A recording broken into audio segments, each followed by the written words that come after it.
Bienvenidos a nuestra clase de estadística básica. El día de hoy vamos a ver las características de la estadística no paramétrica y las vamos a comparar con las características de la estadística no paramétrica. Y específicamente vamos a verificar lo que es la distribución de las variables. ¿Existe un estadístico mejor que otro? La respuesta es no. Sin embargo, el uso de los estadísticos depende del planteamiento de la hipótesis o la pregunta de investigación y del tipo de variables que tengamos. Por ejemplo, el estadístico que depende de la distribución de la variable para las pruebas paramétricas, la t-de-Student para muestras independientes tiene un análogo en pruebas no paramétricas que es una U de Matt-Whitney. Una ANOVA de un factor para pruebas paramétricas, su análogo es una Kruskal-Wallis. Una t-de-Student para muestras relacionadas, su análogo sería el Wilcoxon. Una correlación de Pearson con una curva normal es una prueba paramétrica y su análogo cuando no tenemos una distribución normal de la curva sería una correlación de Spearman. ¿Cómo saber cuál utilizar? ¿Existe uno mejor que otro? Ya dijimos que no, pero tenemos que identificar qué tipo de variable tenemos para darle un tratamiento estadístico específico.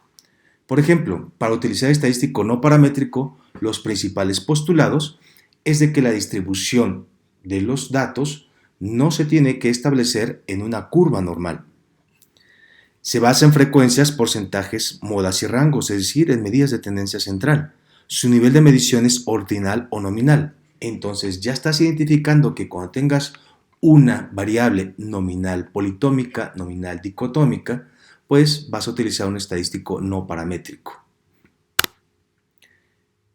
Por otro lado, para utilizar una estadística o un estadístico paramétrico, la variable dependiente debe distribuirse normalmente. Nosotros lo conocemos con una campana de Gauss o similar a una campana de Gauss que más adelante voy a explicar. Tiene que haber homocedasticidad de la varianza, es decir, que sean homogéneas o las varianzas tengan que ser iguales. Esto se realiza al comparar grupos, específicamente en la t-de-Student. Es decir, que estos grupos tengan la misma dispersión con respecto a la media de la variable dependiente. Más adelante vamos a tener nuestra clase específicamente de t-de-Student. Asignación y selección aleatoria de los grupos, es decir, el muestreo tiene que ser aleatorio. Esta es una de las principales errores que se tienen, inclusive ya en los trabajos publicados, de que la asignación no fue aleatoria, es decir, el muestreo no fue aleatorio y están utilizando estadística paramétrica. Sería uno de los postulados que se está violando y no debió haberse utilizado una estadística paramétrica. Que la variable dependiente esté medida a nivel intervalar o de razón. Ya sabemos que aquellas variables que parten de ceros son positivas, que manejan fracciones o números enteros, son variables de razón, también conocidas como variables continuas. Pero te estás preguntando, ¿y esa curva de distribución normal qué es? ¿Para qué significa? La distribución normal fue presentada por primera vez por Abraham Moivre en un artículo de 1733, pero fue hasta 1809 donde Gauss la publicó por los trabajos que tenían en sus proyectos astronómicos. Pero en aquel momento no había derechos de autor. Por eso es que conocemos a esta campana como una campana gaussiana o campana de Gauss. Estas son los diferentes tipos de campana. Por ejemplo, una que sea platicúrtica o esté achatada, o una mesocúrtica que esté aplana y una platicúrtica que sea muy apuntalada, pero todas estas tienen distribución normal. Pero también depende del número de sujetos que estén o de los números de datos que se estén representando en esa curva. Esa es una curva normal perfecta, ya la habíamos visto. Esta es una media y sus desviaciones estándar, tanto la derecha como izquierda, pero en realidad no existen curvas normales.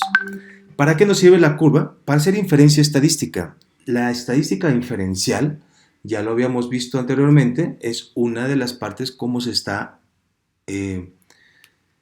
dividiendo lo que es la estadística. Acuérdense que es estadística básica o descriptiva y estadística inferencial. Nosotros tenemos que hacer el cálculo de una muestra a través de una población más grande. Esta muestra tiene que ser representativa de toda la población, es decir, la muestra tiene que tener las mismas características que la población. Si no tiene las mismas características, esto representa un sesgo. Al hacer o al aplicar los estadísticos inferenciales, podemos nosotros suponer que nuestros resultados representan lo que se está manejando en la población, sin tener que estar utilizando una muestra demasiado grande. En caso contrario, cuando se utiliza todos los sujetos de una población, pues mejor utilizamos un censo y por medio de estadística descriptiva podemos dar resultados de ese trabajo de investigación. Pero no tenemos, en la mayoría de los casos, recursos humanos, recursos materiales y financieros para realizar censos. Lo que utilizamos son investigaciones con muestras pequeñas o representativas de la población para suponer lo que está pasando. Vamos entonces a inferir que con esto, en nuestra muestra, es lo que está sucediendo en la población. Por eso es que se llama estadística inferencial. Vean ustedes, esta es una curva con distribución normal. Vean cómo los sujetos, cada uno de los sujetos se está distribuyendo de manera normal o tiene una distribución homogénea con respecto a la media. Esta es una distribución normal. Una distribución que no es normal, vemos cómo los sujetos no se distribuyen normalmente o con una simétricamente con respecto a la media. De hecho, utilizar una media aritmética aquí no tendría caso. Tendríamos que utilizar un percentil 50 o una mediana para poder describir cómo es que se están distribuyendo esos datos. La estadística no paramétrica utiliza, o por lo regular tiene, unas curvas o curvas sin distribución normal. Por eso es que no podemos utilizar estadísticos paramétricos. Tenemos también los que están sesgados a la izquierda. ¿Cómo lo podemos ver en esta imagen? La mayoría de los sujetos están sesgados a la izquierda y se van teniendo una distribución que no es normal con respecto al promedio aritmético. También tenemos sesgado a la derecha, que se hace exactamente al contrario. En cualquiera de los dos casos, no es una curva con distribución normal. Entonces, lo primero que tienen que saber es de que si la distribución de sus variables no sigue una curva normal, entonces no se puede tener derecho a utilizar un estadístico paramétrico. También, si el muestreo es por conveniencia, es decir, no se hizo aleatoriamente o al azar, tampoco se puede utilizar un estadístico paramétrico. ¿Cómo determino la curva de mis variables? Se hace de dos formas, de manera gráfica o de manera estadística. De manera gráfica, a través de los histogramas, ustedes ya conocen y hemos construido estos histogramas, podemos utilizar una curva sobre el histograma y podemos ver que la mayoría de los datos caen adentro de esta curva. Podemos suponer desde el punto de vista observacional que esta curva es normal. Por ejemplo, en esta otra, la mayoría de los datos caen dentro de la curva que tiene una distribución normal. Y podría ser que sea una curva normal, pero descriptivamente no podremos asegurarlo. Por eso es que si desde el punto de vista descriptivo, como acá, puedes suponer que tengas una curva normal, pero en esta no estarías tan seguro si tiene una distribución normal. Por eso es que lo hacemos a través de un estadístico que se llama Kolmogorov-Smirnov. Dos rusos que separaron sus apellidos por un guión para tener el mismo derecho de autor sobre este estadístico. Y aunque es el más viejo, es el más utilizado y vigente para poder determinar la distribución de nuestras variables. Cuando nosotros sometemos nuestras variables a un programa estadístico como el SPSS, eso es lo que obtenemos. ¿Qué es lo que nos interesa?